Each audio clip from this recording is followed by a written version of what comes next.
Welcome back to the channel, guys. Today I want to share a small tip that I've been using while playing Nameless. And honestly, this setup can also work for many other auto attack based classes, but for this video I'll focus specifically on Nameless.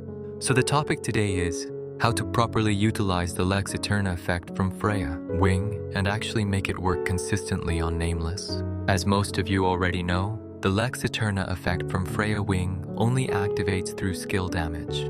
Meanwhile, Nameless is mainly designed around normal attacks and continuous auto attacks. So at first glance, the equipment doesn't seem to synergize that well. But there's actually a trick to make it work.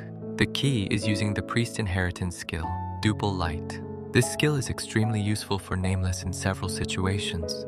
What Duple Light basically does is add an additional skill-based attack during your normal attacks. And because that extra hit counts as skill damage, it can trigger the Lex Aeterna proc from Freya Wing. So in a way, Duple Light becomes the bridge that allows an auto attack class like Nameless to activate Lex Aeterna consistently. And honestly, the DPS increase is pretty noticeable. Because once Lex Aeterna activates, your next skill hit deals double damage. Now imagine that happening repeatedly during your attack rotation. But it gets even crazier when you combine it with another card setup. If you use the Rathgricy Fallen Feather card, you can further amplify the effect and potentially double the Lex Aeterna interaction again. So instead of just dealing double damage, you can reach situations where the burst damage feels almost like 4 times stronger.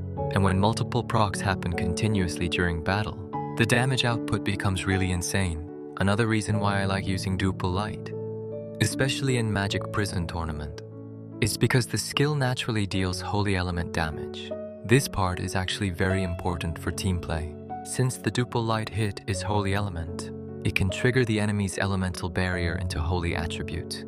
And once that happens, your teammates can follow up with matching elemental attacks without getting blocked by the barrier system. So it's not only increasing your personal DPS, but it also helps your team coordinate damage much more effectively during fights. And honestly, this kind of interaction is what made ROM interesting to me in the first place.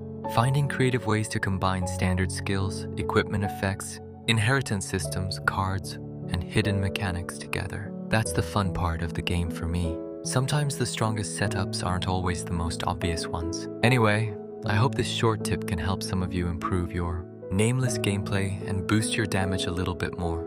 Thank you so much for watching. See you guys in the next video.